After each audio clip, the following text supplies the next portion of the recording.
আজকে ত্রিপুরা থেকে সুপ্রতিম নামের এক আহ, বন্ধু, ভাই, সে ফোন করেছিল। সে কোয়ার ন্যারেটিভ নিয়ে বেশ কিছু তার প্রশ্ন মনে জেগেছে। তাকে প্রশ্নগুলোর উত্তর যখন দিয়েছিলাম, জানতাম না ও কলটা রেকর্ড করেছে। ও রেকর্ডেড ভার্সনটা আমাকে আবার পাঠালো এবং শোনালো যে ওকে যে যে কথাগুলো বলেছি ও মনে রাখতে পারবে না বলে ওগুলোকে রেকর্ড করে রেখেছে। তো আমার মনে হলো এটা যদি অন্যদের সঙ্গেও শেয়ার করি তাদেরও হয়তো কিছু সুবিধা হতে পারে। এবার বাকিটা যারা শুনছেন তারাই বলতে পারবেন তাদের লাভ হলো না হলো না। উম, আমি ত্রিপুরা থেকে বলছিলাম, সুপ্রতিম। আচ্ছা, আমি কি সাহিত্যিক শ্রমিক জয় সেনগুপ্তের সাথে কথা বলছি? হ্যাঁ, বলছেন। আচ্ছা, বলছিলাম কি, আমার এলজিবিটিকিউ কমিউনিটি রিলেটেড কিছু কোয়েরি ছিল আপনার সাথে। আমি কি জিজ্ঞেস করতে পারি কিছু কোশ্চেন আপনাকে? হুম। আচ্ছা, তোমার সঙ্গে আমার আগে কথা হয়েছে না? আগে কথা হয়েছিল আমাদের। আপনার হ্যাঁ, হ্যাঁ। মনে আছে কিনা জানি না, আমি আপনাকে ফেসবুকে পিং করেছিলাম। হ্যাঁ, হ্যাঁ, হ্যাঁ, মনে আছে, আমার মনে আছে। আমার হ্যাঁ, নাম ভালো আছেন তো? সুব্রত। হ্যাঁ, ভালো আছি আমি। আপনি ভালো আছেন? হ্যাঁ, হ্যাঁ, ভালো আছি, বলছো। না, বলছিলাম কি, আমার আমার একটা কোয়েরি ছিল। সেটা হলো কি, আমাকে কি কাইন্ডলি একটু বলবেন যে ট্রান্স ওমেন আর সিসম্যানের মধ্যে ডিফারেন্টটা কি? মানে বেসিক্যালি মানে ট্রান্স ওমেন আর সিসম্যান, এই এই দুটো জিনিস কি হয়? আচ্ছা, আমাকে একটু ইলাবোরেটলি একটু বলতে পারবেন? নিশ্চয়ই পারবো। দেখো, আমরা ছোটবেলায় যখন ব্যাকরণ পড়েছি, আমরা কি দেখেছি না, লিঙ্গ বা জেন্ডার তিন ধরনের, তাই তো? হ্যাঁ, হ্যাঁ, একদম একটা তাই। হচ্ছে ম্যাসকুলিন, একটা ফেমিনিন, আর একটা হচ্ছে নিউট্রাল। এবার সাধারণত মানে যেটাকে আমরা পুংলিঙ্গ, স্ত্রীলিঙ্গ এবং কখনো উভলিঙ্গ বলি, বা কখনো যাকে লিঙ্গের আন্ডারে ব্যাখ্যা করা যায় না সেই ক্লিপ বলে আমরা ধরে নিই। কিন্তু সময়ের সঙ্গে সঙ্গে যখন মানুষ আরো অ্যাডভান্স হয়েছে, যখন এই জেন্ডার ন্যারেটিভ গুলো আস্তে আস্তে তৈরি হয়েছে, তখন আমরা কি দেখেছি না, আমাদের জেন্ডার আরো একটা ভাস্ট বিষয়। সেটা কিন্তু শুধুমাত্র ওই যে তিনটে ছোটবেলায় আমরা পড়েছি তিন ধরনের লিঙ্গ হয় বা তিন ধরনের জেন্ডার হয়, তার মধ্যে সীমাবদ্ধ নেই। আচ্ছা, মূলত বর্তমান যে জেন্ডার আইডেন্টিটি নিয়ে আমরা কথা বলছি, সেখানে জেন্ডার হচ্ছে ইন্টারচেঞ্জ করা হয়, অর্থাৎ পরিবর্তনশীল। এবার ধরো, এই যে সিস জেন্ডার, তুমি জানতে চাইছিলে সিস জেন্ডার ম্যান কি হয়। আমি সিস জেন্ডার নিয়ে বলছি, তাহলেই বুঝতে পারবে। ধরো আচ্ছা, তুমি জন্মেছো একজন পুরুষ হিসেবে, আচ্ছা, তুমি নিজেকে পুরুষই ভাবো, আচ্ছা, তুমি নিজেকে মহিলা ভাবো না, বা তুমি নিজেকে অন্য কোনো জেন্ডারের আওতায় ফেলো না, তাহলে তোমার জেন্ডারটাকে বলা হবে সিস জেন্ডার। আচ্ছা, আবার একজন পুরুষ যে জন্মগত শরীরে পুরুষ, কিন্তু সে মানসিক ভাবে বা বেড়ে উঠছে, যখন সে বুঝতে পারছে, সে ভেতরে ভেতরে আসলে একজন নারী, সে হচ্ছে ট্রান্সজেন্ডার। আচ্ছা, আচ্ছা, এবার একই জিনিস হচ্ছে, এটা পুরুষ নারী উভয়কে, মানে একজন ছেলে জন্মগতভাবে ছেলে হিসাবে জন্মেছে, তারপর বেড়ে উঠেছে ছেলে হিসেবে, সে নিজেকে ছেলে হিসেবেই দেখছে, তাহলে সে সিসজেন্ডার ম্যান। যদি সেটা মহিলার ক্ষেত্রে হয়, তাহলে সে সিসজেন্ডার ওম্যান। বুঝে গেল? আচ্ছা, আচ্ছা, আচ্ছা, এবার শুনুন।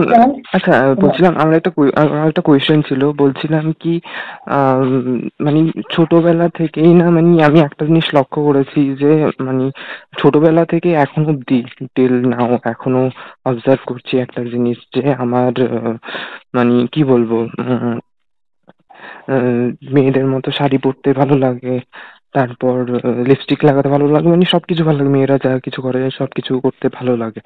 তো তো এখন কি আমি নিজেকে অ্যাজ এ ট্রান্সজেন্ডার হিসাবে তুমি ডিক্লেয়ার নিজেকে করতে কি পারি? ভাবো? তুমি নিজেকে কি ভাবো? মানে তুমি নিজেকে একজন পুরুষ হিসেবে দেখো, না নিজেকে একজন মহিলা হিসেবে দেখো? দেখুন, আমি নিজেকে একজন মহিলা হিসাবেই দেখি, ঠিক আছে, কিন্তু আমি আমার দৈহিক গঠন নিয়ে আমি মানে কি বলবো, আমি সন্তুষ্ট আছি। মানে মানে আমি মানে আমি আমার ফিজিক্যাল স্ট্রাকচার নিয়ে আমি হ্যাপি। আমি চাই না মানে কখনো দাঁড়াও, ট্রানজিশন করাতে। আমি আমি তোমাকে বুঝিয়ে বলছি। তার মানে তুমি নিজেকে মনে মনে কি মহিলা হবে, নাকি নিজেকে মনে মনে পুরুষ হবে? কিন্তু একজন পুরুষ পুরুষ হয়েও একজন পুরুষকে কামনা করাই যায়। সে ওরিয়েন্টেশন আর জেন্ডার কিন্তু এক জিনিস নয়। আচ্ছা। ওরিয়েন্টেশন হচ্ছে আমাদের আহ, যৌন চাহিদার ভিত্তিতে আমরা কি ধরনের সঙ্গী নির্বাচন করি, সেটাকে বলা হয় ওরিয়েন্টেশন। এবং একজন সিস জেন্ডার মানুষও কিন্তু গে হতে পারে, অর্থাৎ বেশিরভাগ সিসজেন্ডার মানুষরা, মানে যারা গে হিসেবে নিজেদের তকমা দেন, তারা কিন্তু সিসজেন্ডার মানুষ, মানে তারা জন্মগতভাবে পুরুষ, তারা নিজেদেরকে পুরুষ হিসেবেই দেখেন। কিন্তু তারা তাদের জীবন সঙ্গী হিসেবে, তাদের শয্যা সঙ্গী হিসেবে, তাদের মানে শারীরিক চাহিদা, মানসিক তৃপ্তি তারা খুঁজে পায় একজন পুরুষের কাছ থেকে। সেক্ষেত্রে একজন গে মানুষ কিন্তু ট্রান্সজেন্ডার মানুষ নন, সে সিসজেন্ডার মানুষ। কিন্তু তুমি যদি একজন পুরুষ হয়ে জন্মাও, তুমি মহিলাদের মতো আচরণ করো, আমি বললে ভুল বলা হবে, তুমি মনে প্রাণে নিজেকে বিশ্বাস করো যে তুমি একজন মহিলা। তুমি যে শরীরটা নিয়ে জন্মেছো সেটা হয়তো ভুল শরীর, বা তুমি যেভাবে চলাফেরা করছো সেটা হয়তো তোমার জন্য ঠিক নয়, তাহলে সেই ক্ষেত্রে তুমি ট্রান্সজেন্ডার। এবার ট্রান্সজেন্ডারেরও দুটো পার্ট আছে। ট্রান্সজেন্ডারের মধ্যে একটাকে বলি আমরা রূপান্তরকামী, আর একটাকে বলি রূপান্তরিত। রূপান্তরকামী মানে যারা নিজেকে পরিবর্তন করতে চায়, যারা নিজেদের আহ, লিঙ্গটাকে চেঞ্জ করতে চায়, তারা কামনা করছে, এবং সেই হিসেবে তারা মানে অপারেশন করায়নি বা ট্রিটমেন্ট হয়তো করায়নি, কিন্তু বাইরে বাহ্যিকভাবে তারা একটু একটু করে নিজেদের বদলাচ্ছে, তারা হচ্ছে রূপান্তরকামী। আর যারা সম্পূর্ণভাবে অপারেশন টপারেশন করিয়ে, চিকিৎসা করিয়ে নিজেদের লিঙ্গ পরিবর্তন করছেন, তারা হচ্ছে রূপান্তরিত। আচ্ছা, এবার বেশ। তো এবার তোমার কি মনে হয়, মানে তোমার কি মনে হয় যে তুমি ভিতর থেকে একজন মহিলা, তাই জন্য তুমি শাড়ি চুড়ি পরছো, নাকি তোমার যে পরতে ভালো লাগে তাই পরছো? না, মানে আমি ভেতর থেকে, মানে আমি ফিল করি যে আমি একজন নারী। তুমি যদি ভেতর থেকে তুমি ফিল করো, তাহলে তুমি অতি অবশ্যই একজন ট্রান্স মানুষ, যে নিজেকে মনে করছে যে সে নারী, সে জন্মেছে পুরুষ হিসেবে, কিন্তু তার শরীরটা পুরুষের, কিন্তু সে মনে মনে নারী। কিন্তু এটাও বলি, আমি নিজে ভীষণভাবে কসমেটিক্স ইউজ করি, আমি গয়নাগাটি পরি, কিন্তু আমি কিন্তু একজন সিসজেন্ডার মানুষ। তার কারণ হচ্ছে গয়নাগাটি, কাপড় চোপড়ের কোনো লিঙ্গ হয় না।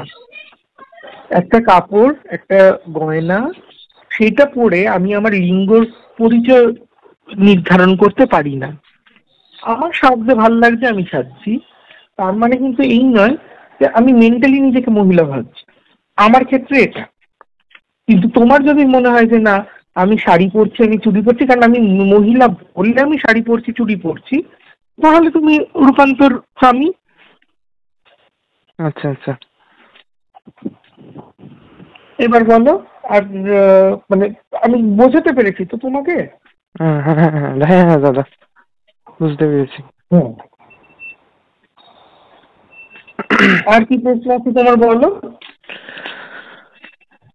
মানে ট্রান্সজেন্ডার কাকে বলে, সিসজেন্ডার কাকে বলে, না না জেন্ডার মানুষরা কিন্তু গে বাইসেক্সুয়াল দুটোই হয়, ট্রান্সজেন্ডাররাও হয়।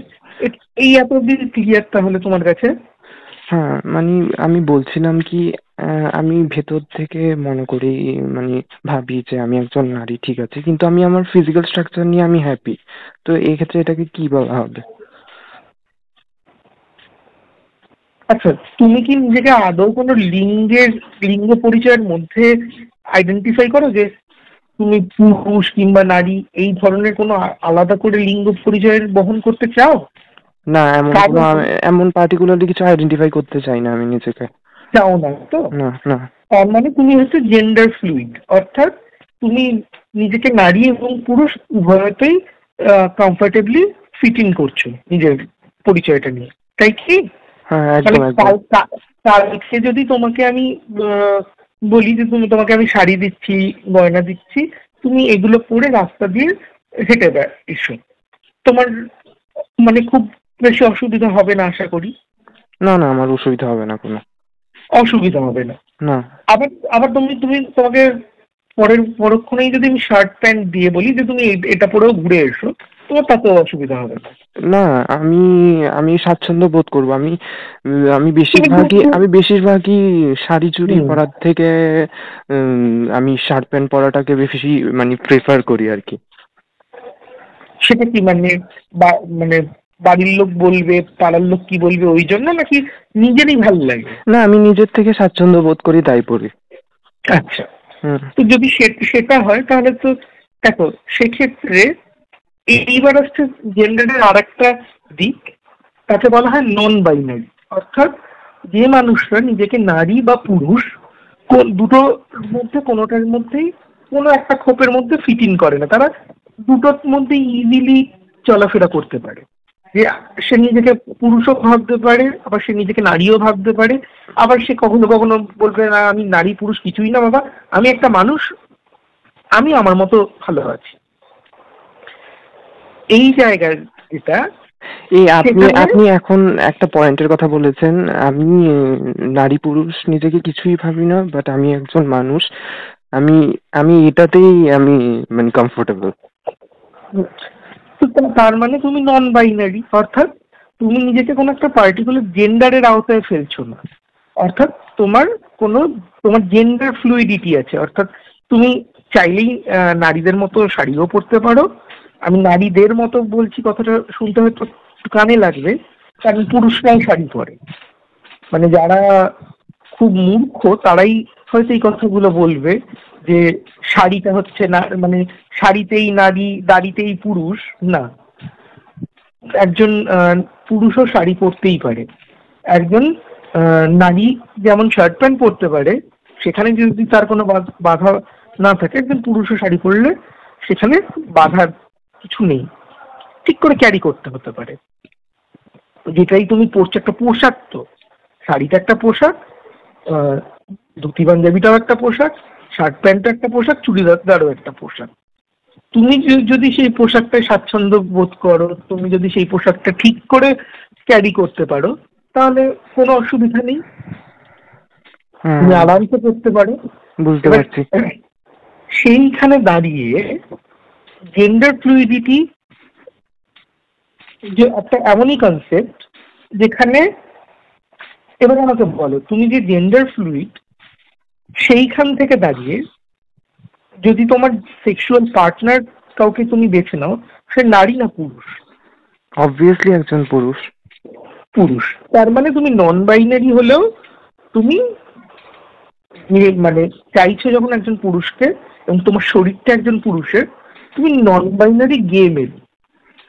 তুমি ট্রান্স নও, কারণ তুমি নারী হতে চাইছো না পুরোপুরি। আবার তুমি ট্রান্সও, কারণ তুমি মনে মনে একটা সময় নিজেকে মহিলা ভাবছো। মানে এই যে দোলাচলটা, এই দোলাচলের জন্যই তোমার মানে প্রপার কোনো লিঙ্গান্তর যেহেতু ঘটছে না, বা কোনো একটা পার্টিকুলার লিঙ্গের মধ্যে তুমি আবদ্ধ নও, তাই জন্যই তুমি নন বাইনারি। বুঝতে পারলাম? হ্যাঁ হ্যাঁ, বুঝলাম। এবং যেহেতু তোমার কামনা একটি পুরুষকে, এবং তুমি শারীরিক গঠনগতভাবে একজন পুরুষ, তাই তুমি নন বাইনারি গে মেল। তুমি আচ্ছা যদি আচ্ছা ধরো তোমার শরীরটা পুরুষের, তুমি নন বাইনারি, কিন্তু তুমি নারী এবং পুরুষ উভয়কেই চাইতে, তাহলে তুমি বাই পার্সোনালিটি হতে। আচ্ছা। হ্যাঁ, এবার বলো আর আর কি জানতে চাও? না মানে আমার যে কোয়ারিটা ছিল এখন এটা পুরোপুরি ক্লিয়ার হয়ে গেছে আমার কাছে। একটা ধোঁয়াশা ছিল, এই ব্যাপারটা একদম পুরোপুরি এখন পরিষ্কার হয়ে গেছে আমার কাছে। থ্যাংক ইউ দাদা, থ্যাংক ইউ সো মাচ। এবং আর একটা জিনিস হচ্ছে, এইগুলো নিয়ে যত চর্চা করবে, দেখো দিন দিন কিন্তু এই পার্টিকুলার যে তোমার বাইনারি ডিজিট বলো, লিঙ্গান্তরের ব্যাপারগুলো বলো, হ্যাঁ, সেগুলো কিন্তু বাড়ছে, আরো আরো এক্সপ্যান্ড করছে, নতুন নতুন টার্মস আসছে। সুতরাং এই যে টার্মস গুলো আসছে, তো এই নিয়ে যত তুমি চর্চা করবে তত তুমি আপডেটেড থাকবে, তত তুমি জানতে পারবে। মানে এগুলো না জানাটা এক ধরনের নিজেকে অন্ধকারে রাখা। আমি বুঝতে পারলাম। হ্যাঁ হ্যাঁ, ঠিক ঠিক। আর কোনো প্রশ্ন থাকলে আমার বলতে পারো। আর মোটামুটি যদি আর কিছু জিজ্ঞেস করার থাকে, আমি অনেক ফাঁকা আছি এখন। আচ্ছা ঠিক আছে দাদা, থ্যাংক ইউ সো মাচ। তোমার এত বিজি, এত টাইট প্যাক স্কেডিউল থেকে আমাকে এত গুরুত্বপূর্ণ সময় দেওয়ার জন্য তোমার সাথে কথা বলে আমার ভালো লাগলো। নেক্সট টাইম আবার কথা হবে, কিন্তু thank you so much once again যে আমার এই আমাকে ফোন করার আগে মানে একটা জাস্ট মেসেজ করে দিও, তাহলে আচ্ছা আমি মানে ফাঁকা আছি কিনা আমি সেটা বলে দিতে পারবো। আচ্ছা ঠিক আছে, বেশ বেশ দাদা, ঠিক আছে। হুম, ঠিক আছে, ধন্যবাদ, রাখছি দাদা। ঠিক আছে, ঠিক আছে। হুম হুম।